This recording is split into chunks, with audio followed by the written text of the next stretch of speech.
दोस्तों, आज प्रस्तुत है आपके सामने भगवान का कायाकल्प। ये एक कवर चित्र है दोस्तों।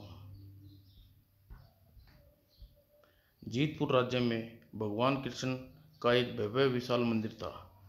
उस मंदिर के निर्माण में जीतपुर के महाराज हंसदेव ने करवाया था। प्रतिदिन शाम को महाराज पूजा के लिए मंदिर आते थे और मंदिर में पुजारी विश्वानंद बहुत श्रद्धा और विश्वास से भगवान की पूजा और संपन्न करता था। हरे कृष्णा हरे कृष्णा।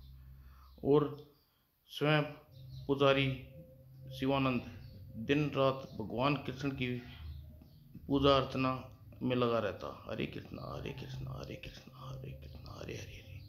और पुजारी विश्वानंद कृष्ण का जितना अत्यंत भगत था, उसका बेटा जीवानंद उतना ही नास्तिक और अय्यास।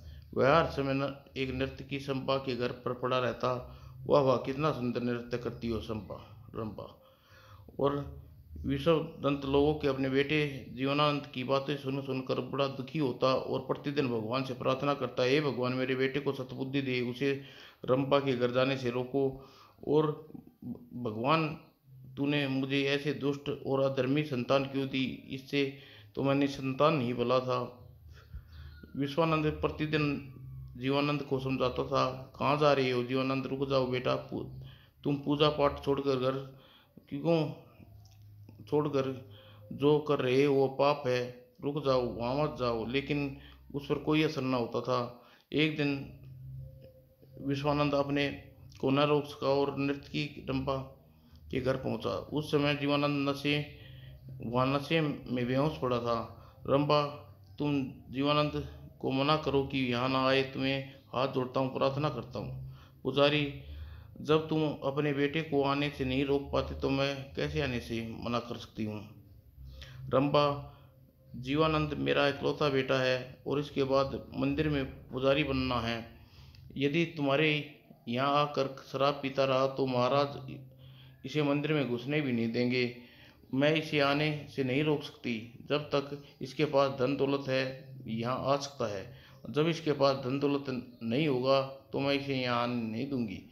इसका मतलब लंबा धन दौलत के कारण वैभव इसे मना करती है। इस मुझे उपाय सोचना होगा। और कुछ दिन बीते कि मंदिर में शाम को जीवानंद नशे में डूबता हुआ मंदिर में पहुंचा। ओह महाराज अभी पूजा के लिए मंदिर में आते ही होंगे, इस दुष्ट को यहाँ से आ मरा। और जीवानंद खड़ा होकर अभी सोच ही रहा था, नशे में धुत जीवानंद भगवान की मूर्ति के गले से एक माला उतारी और जीवानंद ने नशे में गले में डाल दी। अरे यह क्या कर रहा है पिताजी, तुम प्रतिदिन माला भगवान को पहनाते हो, आज मैंने तुम्हें गले में डाल दी। ओ मूर्ख, तू नहीं जानता तूने कितना गलत कार्य किया है। यदि महाराज ने यह माला मेरे गले में देख ली तो गजब हो जाएगा। तभी विश्वानंद गले में माला उतार पाता कि उसकी पत्नी सुनीता दौड़ी हुई वहां आई। सुनिए महाराज, मंदिर के बाहर आकर रुक गए चुके हैं। ओह माला, ओह यह माला। और विश्वानंद को गले में माला उतारी और सुनीता से कहा, सुनीता जल्दी से इसे यहाँ से ले जाओ, महाराज नशे में देख लेंगे तो अनर्थ हो जाएगा। मैं अभी ले जाती हूँ स्वामी। और सुनीता घसीटती हुई वहाँ से ले गई। और लेकिन अभी विश्वानंद मंदिर की मूर्ति के गले में माला डाल पाता इससे पहले महाराज वहाँ पहुँचे। ओह महाराज आ गए हैं, अब यह माला मेरे हाथों में है, अब क्या करूँ? और फिर कुछ सोचते हुए विश्वानंद ने आगे बढ़कर माला महाराज के गले में डाल दी। महाराज की जय हो, सदा ये कीर्ति बनी रही। अचानक महाराज हंसदेव ने की दृष्टि उस माला पर सफ़ेद बालों पर पड़ी। अरे ये क्या, माला के सफ़ेद बाल लगे हुए, इसका मतलब मेरे यहाँ आने से पहले महाराज पुजारी ने पहन रखी थी। यदि यह पुजारी ने ऐसा किया तो बहुत कठोर दंड दूंगा। महाराज ने उसी समय विषादत्त से कहा, विषादत्त पुजारी, लगता है भगवान कृष्ण के सारे बाल सफ़ेद हो गए हैं, तभी तो इस माला में की सफ़ेद बालों लगे हुए हैं।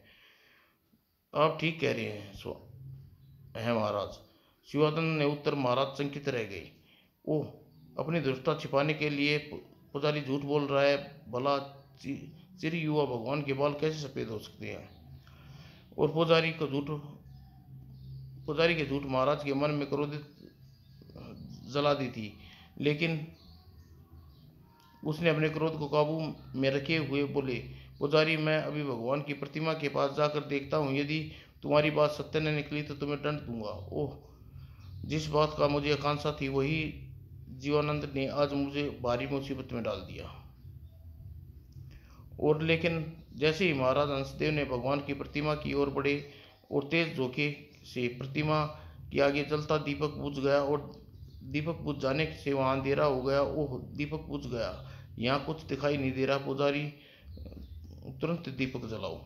क्षमा करें महाराज, मंदिर की परंपरा के अनुसार बुझा हुआ दीपक अब कल प्रातः ही जल सकेगा। कोई बात नहीं, भगवान की प्रतिमा सफ़ेद बालों देखने के लिए कल प्रातः ही आऊँगा। और फिर अंधेरे में भगवान श्री कृष्ण की प्रतिमा को नमस्कार करके महाराज चले गए। और उधर बड़ी देर तक विश्वानंद प्रतिमा खड़े खड़े खड़ा रहा और प्रातः होने की घटना के बारे में सोचता रहा। वो जब प्रातः भगवान प्रतिमा पर काले बाल दिखाई देंगे तो अवश्य दंड देंगे। इस आयु में मैं कितना अपमानित होना पड़ेगा। अब मैं क्या करूं, भगवान मेरी सहायता करें। और जीवानंद ने मुझे कहीं का ना छोड़ा। और हे कृष्ण कन्हैया, मेरी नटवर नागर गिरधारी, आप हमेशा युवराज नवयुग रहे। आपके बाल जैसे सफ़ेद हो रहे सकते हैं, यह झूठ बोलकर मैंने अपना सर्वनाश कर लिया। कल प्रातः ही महाराज के आगे झूठा सिद्ध हो जाऊंगा और मुझे कारागार में दंड मिलेगा। लोग मेरी हंसी उड़ाएंगे, मुझे अपमानित करेंगे। भगवान मुझे पर अपमान की से बचा ले। सारी रात विश्वनाथ भगवान के चरणों में पड़ा रहा, सोता रहा, रोता रहा और आंसू बहाता रहा। सुबह जब हुई तो सूर्य की रोशनी में भगवान कृष्ण की मूर्ति को देखा। अरे, यह क्या आश्चर्य! भगवान की प्रतिमा बूढ़ी बूढ़ी हो गई है, उसके बाल सचमुच समेत हो गए हैं।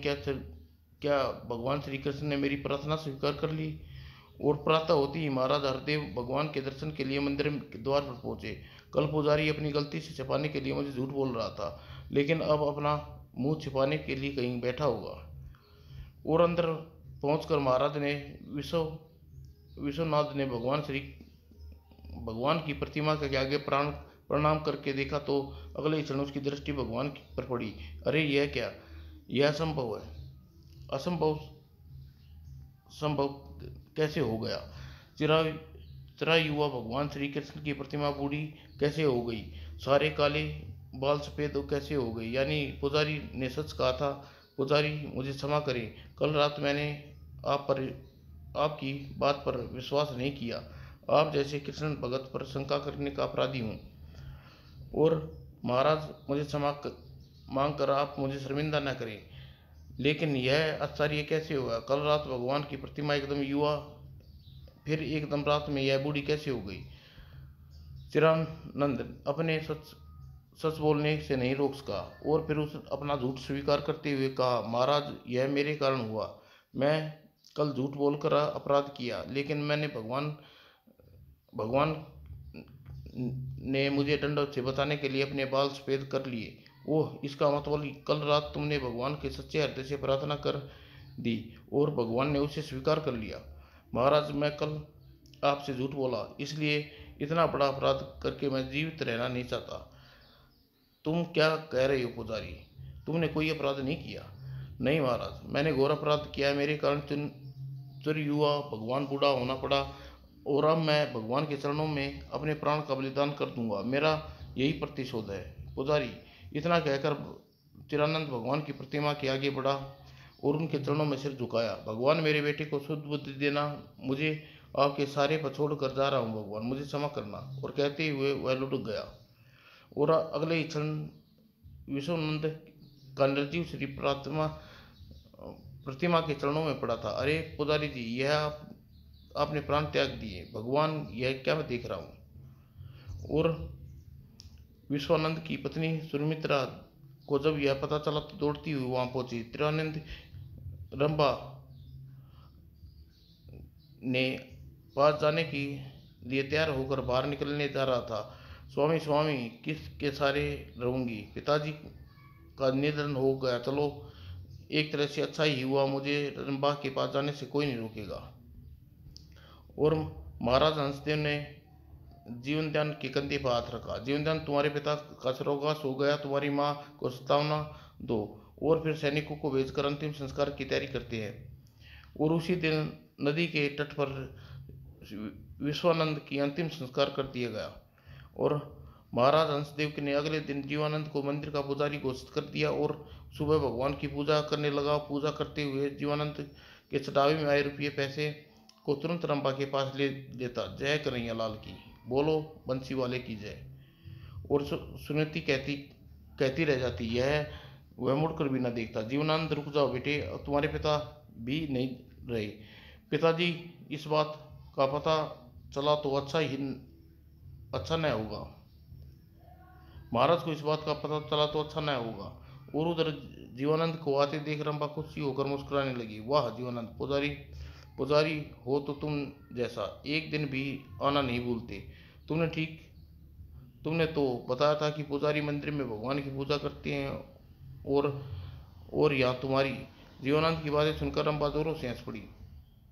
और सुनीति जीवानंद के कहकर थक गई, लेकिन उसने रंपा के पास जाना न छोड़ा। लेकिन एक दिन सुबह सुबह भगवान की पूजा करके लोगों को वहां से चले जाने के बाद जीवानंद रंपा के घर जाने के लिए आगे बढ़ा तो, अरे यह क्या है, मेरे पाँव को क्या हो गया, अरे जमीन पर चिपक गई है। जीवानंद जमीन से पाँव उठाने की कोशिश करता, लेकिन पाँव चिपक रहे। और जीवानंद व्याकुल होकर भगवान कृष्ण को याद किया। हे कृष्ण भगवान, यदि यह कैसी हो गया, यह मुसीबत में कैसे मुक्ति मिलेगी। तभी वहाँ एक प्रकाश पुंज प्रकट हुआ और कृष्ण भगवान उनके सामने प्रकट हुए। भगवान, मैं तो आपका सुबह शाम आपकी पूजा करता हूँ, फिर मुझे यह दंड क्यों। जीवानंद, तुम्हारे दुष्कर्म के कारण ही मैं तुम्हें यह दंड दिया है। तुम मेरे भगत हो, भगत विश्वदत्त के पुत्र होकर नर्तकी रंबा के घर जाने का पाप करते हो, अपनी माँ को कष्ट देते हो और अपने पिता की बदनाम करते हो। जब तक तुम्हें नृत्य रंबा के घर नहीं छोड़ोगे, तब तक तुम इसी पृथ्वी पर चिपके रहोगे। भगवान, मैं रंबा का घर छोड़ कर कैसे जा सकता हूँ। रंबा तो मेरी जान है, उसके बिना मैं कैसे जी सकता हूँ। तो ठीक है, तुम अपने रंबा के पास जाना नहीं छोड़ सकते, तो मैं तुम्हें पृथ्वी से नहीं छुड़ा सकता, और मैं जा रहा हूँ। और जीवन ध्यान, अब सदैव तुम इसी तरह चिपके खड़े रहोगे। भगवान को जाते देख जीवनदान भयभीत होकर चिल्ला उठा, नहीं नहीं भगवान, इस तरह छोड़कर मत जाइए, मैं मर जाऊंगा। भगवान, सोच लो जीवनानंद, रंबा के पास जाने के लिए मजबूर होकर मैं तुम्हें दंड देने के लिए मजबूर हूँ। भगवान कृष्ण फिर जाने लगे तो जीवनानंद को सोचकर जोर से चिल्ला कर बोला, मैं भगवान रुक जाइए, मैं सौगंध खाता हूँ कि मैं कभी रंबा के घर नहीं जाऊँगा, मुझे इस बंधन से मुक्त कीजिए। भगवान ने मुस्कुराकर जीवनदान की ओर देखा और मुस्कुरा कर मुक्त कर दिया। जीवनदान, तुमने सौगंध खाई है, यदि तुम रंबा के पास जाओगे तो तुम्हारी सहायता नहीं कर सकूंगा। नहीं भगवान, मैं आपकी सौगंध कभी नहीं भूलूंगा। और तभी भगवान के ऊपर से हाथ उठाया और अगले ही क्षण अपने नेत्र का पात्र उसके अपने हाथ का एक पात्र आ गया और उस पात्र को जीवन को देते हुए भगवान ने कहा, जीवनदान, तुम पहले जैसे नहीं रहोगे। यह पात्र की बुद्धि जल है, इसे पी लो, तुरंत बुद्धि आ जाएगी। जो आज्ञा भगवान। जीवन नंद ने वह तुरंत जल पी लिया। और फिर भगवान बोले, जीवनंद, तुम कल से महाराज के पास जाना, मेरे आशीर्वाद महाराज तुम्हें विशेष सलाहकार बना लेंगे और अपनी शिरोधार्य में है भगवान। और तभी भगवान अंतर ध्यान हो गए। उसी रात भगवान कृष्ण महाराज हंसदेव के सपने में प्रकट होकर आदेश दिया, राजा हंसदेव, तुम्हारे मंदिर के पुजारी जीवानंद बहुत ही बुद्धिमान व्यक्ति है, तुम उसे अपना सलाहकार बना कर उसकी बुद्धि का लाभ उठा सकते हो। मैं आपके आदेश का पालन करूंगा। और सुबह होते ही महाराज ने हंसदेव को जीवननंद को अपने महल में बुलाया। जीवानंद, तुम्हारी पूजा अर्चना से बहुत खुश हूँ। आज से तुम अपना विशेष सलाहकार नियुक्त करता हूँ। लेकिन महाराज, मैं जो साधारण सा पुजारी भला एक इस पद के ऊपर कैसे काम कर सकता हूँ।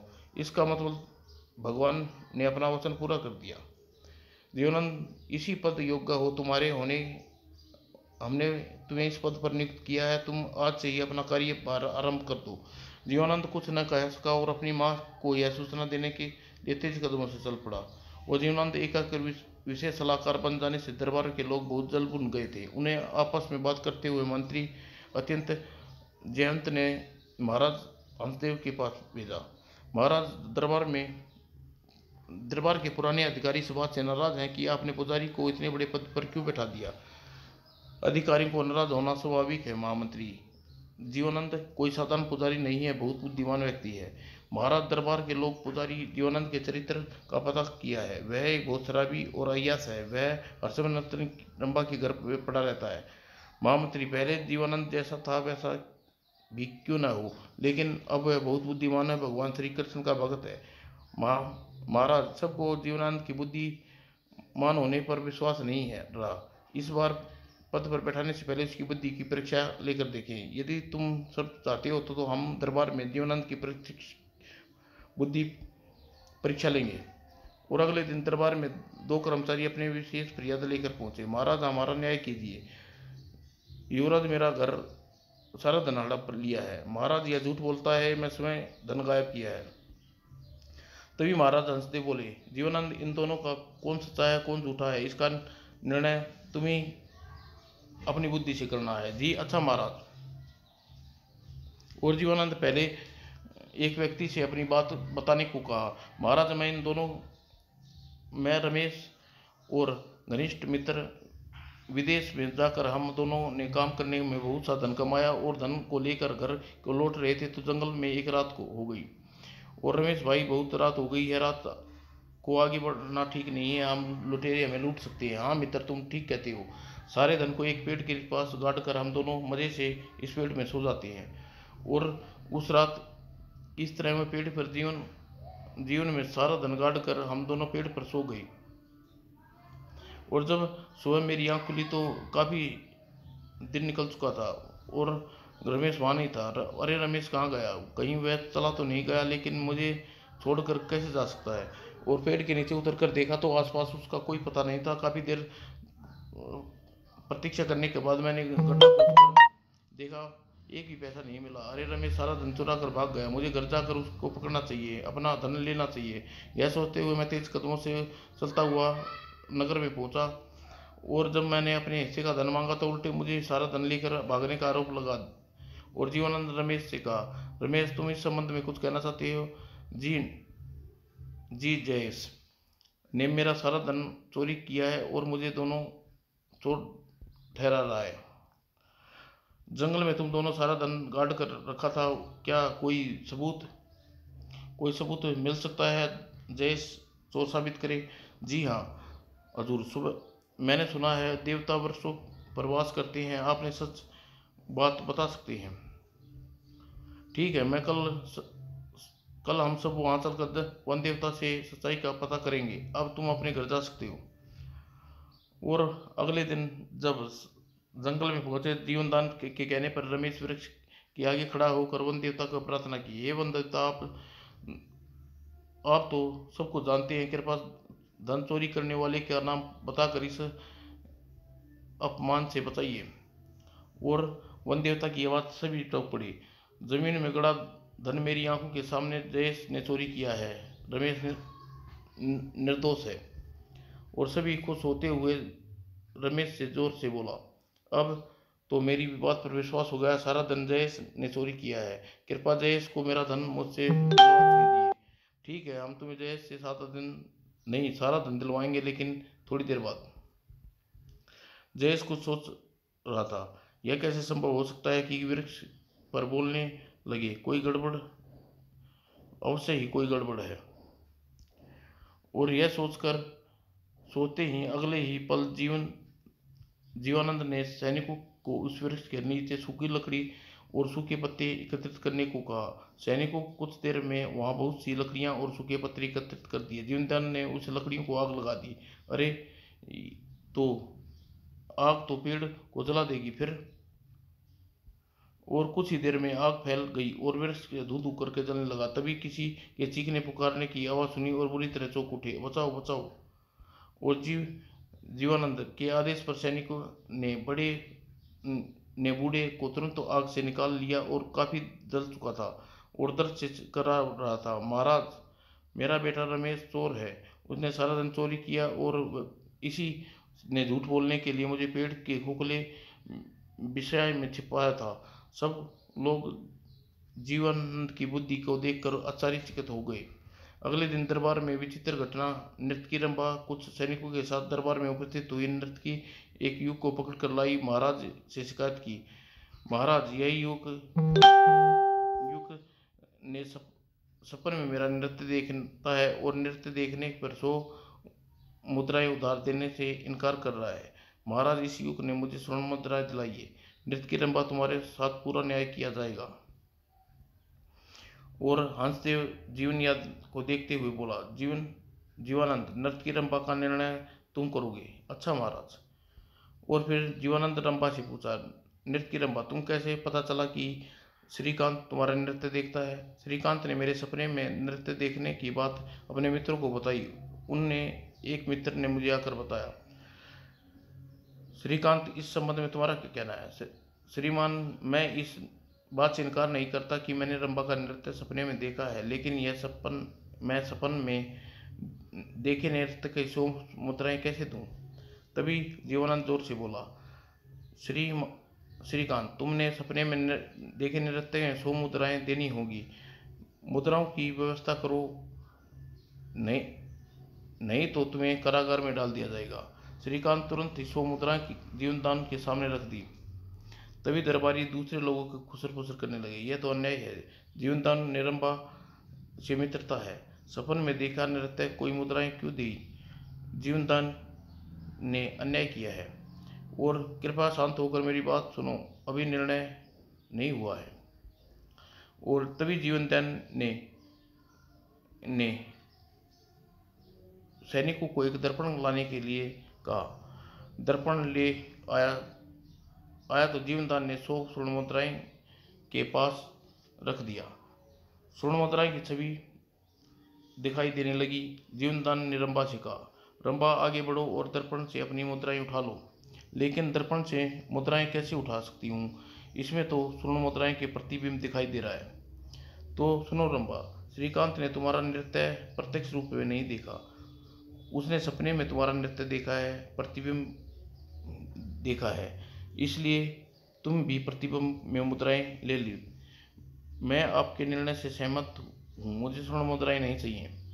इसका निर्णय सुनकर उपस्थित जन समुदाय वहाँ वाह करके महाराज को खुश होकर कहा, जीवनदान, तुमने सचमुच अपनी बुद्धिमान का प्रतिबिंब दिया है। हम तुमसे बहुत खुश हैं। जीवनदान की जय।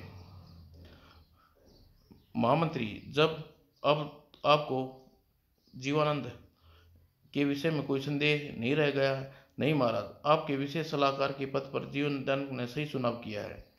और उसी दिन जीवनदान बहुत खुश था और खुशी खुशी घर लौटा और श्री कृष्ण की पूजा कर वह मंदिर में गया तो भगवान आपकी अनुकृपा से मुझ पर सब कुछ मिल गया। आप अपना रूप परिवर्तन कीजिए। और तभी कृष्ण भगवान प्रकट हो गए। जीवनदान, तुम सचमुच अपनी सौगंध पूरा करके दिखा दी। अब मैं अपना कल्याण कल्याण कर दूंगा, अभी नहीं। कायाकल्प कर दूंगा, पर अभी नहीं। भगवान, आप अपना कायाकल्प कब करेंगे, कैसे करेंगे? जीवनदान, जब तुम युवा हो। मैं जीवानंद, मैं तभी युवा रूप में परिवर्तन हो सकता हूँ जब 100 राजकुमारियों को इस मंदिर में आकर मुझे जल चढ़ाएंगे। भगवान, यह कैसी कठिन शर्त है अपने मेरे सामने रखी है। भला 100 राजकुमारियां एक साथ कहाँ से लाऊंगा? सोच लो जीवनदान, तुम मेरे कार्यकलाप और अपने पिता की आत्मा की शांति के लिए यह सब करना होगा, वरना मेरा कायाकल्प नहीं हो सकेगा। भगवान, मैं इस शर्त को अवश्य पूरा करने की कोशिश करूंगा ताकि आपके कायाकल्प कर सके। और तभी भगवान कृष्ण अंतर ध्यान हो गए। ओह, भगवान चले गए, अब मैं क्या करूं? 100 राजकुमारियां कहाँ मिलेंगी और मैं उस मंदिर में कैसे लेकर आऊँगा? यह बात जीवनदान जीवानंद ठीक से नहीं सोच सका और यही सोचता रहा कि सो राजकुमारी मंदिर में कैसे लाया जाए। और इस चिंता में खोया जीवनानंद सुबह राज दरबार में पहुंचा। महाराज से विशेष कक्ष में बुलाया। जीवनानंद, तो हमारी बेटी अलकनंदा अब बड़ी हो गई है। हम शीघ्र ही उसका विवाह करना चाहते हैं और हम यह फैसला किया है, अलकनंदा का विवाह तुम्हारे साथ करेंगे। महाराज की बात सुनकर जीवनानंद चौंका पड़ा। लेकिन महाराज, राजकुमारी का विवाह किसी राजकुमार के साथ होना चाहिए। जीवनानंद, तुम बहुत बुद्धिमान, भगवान कृष्ण के सच्चे भगत हो, हमें भला अच्छा युग कहाँ मिलेगा। तभी सोचकर महाराज हंसदेव ने कहा, जीवनानंद, अलकनंदा का अपने नाना के पास छतरपुर गई है और आज ही वहां जाकर जाकर उसे ले आओ और जल्द ही विवाह करना चाहते हैं। जो आज्ञा महाराज, आज ही वहां चला जाता हूँ। और उसी दिन कुछ सैनिकों के साथ छतरपुर की ओर प्रस्थान किया। राजकुमार राजकुमारी ने मेरे विवाह होगा, यह मैंने कभी सपने में भी नहीं सोचा था। यह सब भगवान कृष्ण की अनुकृपा है। और आज शाम होते होते छतरपुर राज्य की सीमा में प्रवेश कर लिया। लेकिन यह क्या, उसे यहाँ कोई हलचल दिखाई नहीं दी। चारों ओर मुर्दानी की छाई थी। अरे यह क्या, नगर में किसी भी लोग किसी गहरी चिंता में खोए हैं, निराश हैं, डूबे हैं रहे हैं। अवश्य ही कोई दुर्घटना घटी है। मुझे ऐसा लगा जैसे जीवनदानी हमें किसी आदमी से पूछना चाहिए। और तभी उसके पास गुजरते आदमी को रोककर जीवनानंद ने पूछा, सुनो भाई, इस नगर में इतनी खामोशी बिखरी पड़ी है, लोग खोए खोए क्यों दिखाई दे रहे हैं। लगता है तुम कभी दूसरे राज्य से आए हो, तभी ऐसा पूछ रहे हो। हाँ, क्या हुआ है? सुनो, हमारे महाराज अजीत सिंह की देवती पड़ोसी राज्य छतरपुर से यहाँ आई हुई थी। सुबह महल में बाग में अपनी सहेलियों के साथ घूम रही थी। उसी समय एक राक्षस नगर में घुसा आया और सैनिकों और लोगों को मारता हुआ राक्षस बाग में पहुंचा और राजकुमारी अलकनंदा को उठा ले गया। महाराज ने राजकुमारी को खोज कर दूर तक सैनिकों को भेजा, लेकिन राक्षस का कुछ पता न चला, इसलिए उत्सव उदास है। वह आदमी यह बता कर आगे चला गया। जीवनानंद के साथ आए सैनिक से कहा, चंद्र सिंह, यह बहुत बुरा हुआ। राजकुमारी को लेने आए थे और यही यहाँ नहीं है। राजकुमार अजीत सिंह के पास जाने से क्या लाभ? हाँ महाराज, अजीत सिंह के पास जाने से कोई लाभ नहीं। हमें तुरंत ही लौटकर महाराज को सूचना दुर्घटना की सूचना देनी चाहिए। और फिर जब वह तेजी से दौड़ाते हुए जीतपुर की ओर लौट पड़े। जीतपुर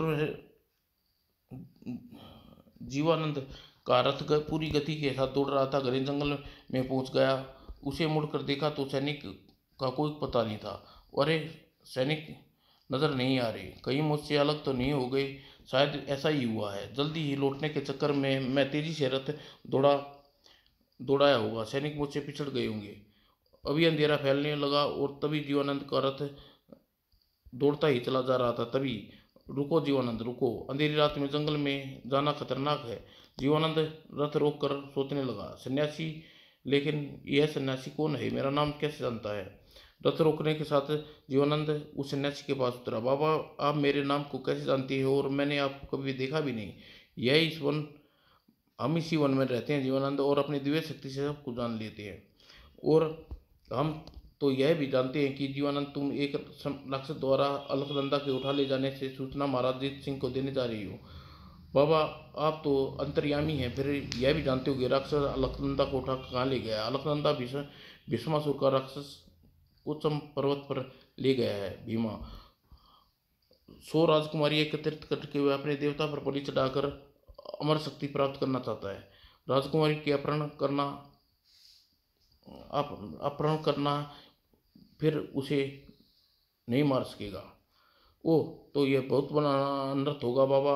इसे भीष्मासुर की बलि देने से रोका जा सकता है जीवानंद। उस राक्षस की मृत्यु तुम्हारे हाथों में हो सकती है, अगर तुम उस सब राजकुमारी को उससे बचा सकते हो।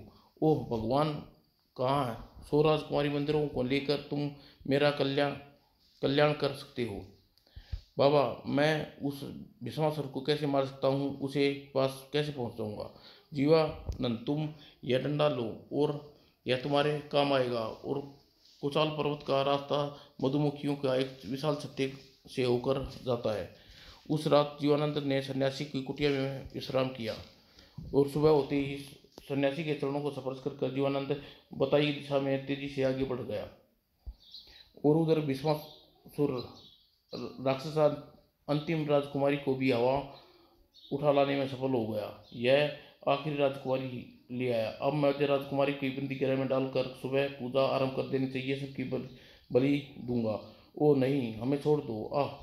अगले दिन विश्वासुर राक्षस अपने देवता के सामने पूजा शुरू कर दी और बंदी के रूप में 100 राजकुमारी वहां उपस्थित थी। जय महाकाल, जय देवता, जय देवता विशाल। और उधर जीवानंद सन्यासी द्वारा बताए रास्ते पर चलकर मधुमक्खी के छत्ते के पास पहुंचा और रथ से नीचे उतरा। वो कितना विशाल मधुमक्खी का छत्ता है! मधुमक्खियों का इतना भयानक है कि इसे कैसे मारूं? यह सब मेरी मौत का निश्चित है। मुझे चुपचाप वापस लौट जाना चाहिए। और जीवा रथ में सवार होकर वापस लौट चला। लेकिन अभी कुछ दूर गया था, कुछ सोच कर रुका। वो यदि मैंने राक्षस को मारकर राजकुमारी को न छुड़ाया तो भगवान का कायाकल्प कैसे होगा? नहीं, मैं राक्षस को अवश्य मारूंगा, और चाहे मधुमक्खी मेरे प्राण ही क्यों न ले। यह सोचते हुए जीवनाथ ने रथ से मधुमक्खी के छत्ते की ओर मोड़ दिया और कुछ ही देर में वह छत्ते पर के पास जा पहुंचा। और रथ से उतरते ही उसने डंडे से मधुमक्खी को अंधाधुंध मारना शुरू कर दिया। और इतने प्रहारों से मधुमक्खी क्रोधित हो गई, उन्हें जीवनानंद पर आक्रमण कर दिया। आ आ आ और लेकिन उनसे मधुमक्खियों को मारना बंद नहीं किया। कुछ ही देर में सैकड़ों मधुमक्खियों को मारकर ढेर कर दिया और आखिरकार मधुमक्खी उसे छोड़कर उड़ गई। और फिर भगवान श्री कृष्ण का स्मरण करते हुए जीवानंद ने गुफा में प्रवेश किया। वह आगे बढ़ता चला गया और लंबी यात्रा करने के बाद जीवानंद सुरंग के बाहर निकलकर कुषाण पर्वत के भीमासुर नाम के समीप पहुंच गया। ओह, भीमासुर तो देवता की पूजा भी शुरू कर दी है। मुझे एक पल भी देर नहीं करनी चाहिए। और तभी जीवासुर भीमासुर की ओर दौड़ा। अरे, यह मानव कहाँ से आ गया? पकड़ो पकड़ो, मारो मारो। लेकिन जीवासुर भीष्मासुर के सामने पहुंच गया, रुका। भीष्मासुर, राजकुमारी को छोड़ दे वरना तुझे मार डालूंगा। हा हा हा, राक्ष राक्ष राजाओं राजाओं की बड़ी बड़ी सेना मेरा कुछ नहीं बिगाड़ सकते। तू मुझे क्या मारेगा? भीष्मासुर, तेरी मृत्यु मेरे हाथ में लिखी है। और कहते हुए वह डंडे से भीष्मासुर पर निरंतर प्रहार कर दिए। वाह, ये डंडे से मुझे मारेगा? मच्छर, अभी तुझे चुटकियों में मसल दूंगा। और भीष्मासुर ने जैसे ही हाथ आगे बढ़ाया, जीवासुर ने पकड़ने की कोशिश करी। उसने डंडे को उसके हाथ पर प्रहार किया और भीष्मासुर की उंगलियां टूटकर दूर जा गिरी। देखते ही देखते डंडा भीष्मासुर के हाथ पर किसी तलवार की तरह लगा और फिर डंडे का नियंत्रण वार भीष्मासुर के आधा हाथ कटकर गायब हो गया। और राक्षस की तलवार का प्रहार जीवानंद पर प्रहार किया। हाय, हाथ करते ही तलवार दूर जा गिरी और राक्षस अपना पांव उठाकर कुचल देना चाहा। पांव कटते ही भीष्मासुर लड़खड़ाकर दूसरे पांव से प्रहार किया। आय आ और कुछ ही देर बाद भीमासुर ने जमीन पर गिरते गिरते जीवनाथ की गर्दन पर प्रहार किया। गर्दन कटते ही भीमासुर मर गया और भीमासुर को मारकर जीवानंद शेष राक्षसों को की तरफ भागा। अरे, इस दुष्ट ने तो हमारे दैत्यराज को मार डाला, हमें भी मार डालेगा। अपनी जान बचानी है, भागो। और देख, कुछ ही पलों बाद सभी राक्षस वहां से भाग खड़े निकले। हे, हा हा, ओ, आपने अपने आप भागकर कहाँ जा रहे हो? भाग जाने दो, मुझे जल्दी से राजकुमारी के बंधन खोलने चाहिए। और जीवानंद ने जल्दी से दो तीन राजकुमारियों के बंधन खोले। तुम सभी एक दूसरी राजकुमारी के बंधन खोलो, जल्दी ही प्रस्थान करना होगा। जी, एक दूसरे के बंधन खोल देती हैं। और जब राजकुमारी ने बंधन से मुक्त हो गई तो जीवानंद ने जोर से कहा, राजकुमारी अलकनंदा मेरे पास आई। और राजकुमारी ने भीड़ में निकलकर अलकनंदा जीवन के पास पहुंची। मुझे से क्या काम है तुम्हें? मैं तुम्हें लेने आया था राजकुमारी। छतरपुर पहुंचने से तुम्हें पता चला कि तुम भीष्मासुर राक्षस उठाकर ले गया है। तुम्हें खोता हुआ यहाँ पहुंचा। अब तुम सब पहले मेरे साथ जीतपुर चलना होगा। भगवान कृष्ण के मंदिर की पूजा करने के बाद तुम अपने राज्य में लौट जाना, हमें स्वीकार है, स्वीकार है। और फिर सभी राजकुमारी अपनी अपनी गुफा के रास्ते से लौट चली।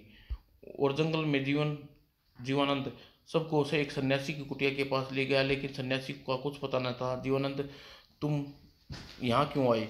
राजकुमारी जी, यह यहाँ पर एक सन्यासी मिले थे, उन्होंने मुझे यह डंडा देकर भीमासुर तक पहुँचने का रास्ता बताया था, लेकिन यहाँ नहीं है। काफ़ी प्रतीक्षा करने के बाद जब जीवानंद जीतपुर की ओर चल पड़ा, और लंबी यात्रा करने के बाद राजकुमारी के साथ जीतपुर के महल में पहुंचा। पिताजी, जीवानंद ने मुझे भयंकर भीमासुर राक्षस से छुड़ा कर लाए हैं। जीवानंद, हम तुम्हें बड़ी खुशी है, आज तुम पता चला कि तुम बहादुर भी हो। हम कल ही तुम्हारा विवाह अलकनंदा से करवाएंगे। विवाह की तैयारी शुरू की जाए। तभी विवाह नहीं हो सकता महाराज, अब पहले मुझे सोर राजकुमारी के साथ मंदिर में पूजा करके भगवान का कायाकल्प करना है। भगवान का कायाकल्प, तुम क्या कहना चाहते हो जीवानंद? महाराज, मुझे मेरे पिताजी के वचन को सच करने के लिए मुझे भगवान का रूप में बुढ़ापे में बदल दिया था। अब मेरे कारण हुआ है, और उसका प्रायश्चित करने के लिए मुझे भगवान की कायाकल्प करूंगा। धन्य है जीवानंद, तुम अपने पिता का आत्मा शांति करने के लिए महान काम कर रहे हो। मैं सैनिकों को कहकर पूजा की तैयारी करवाता हूँ।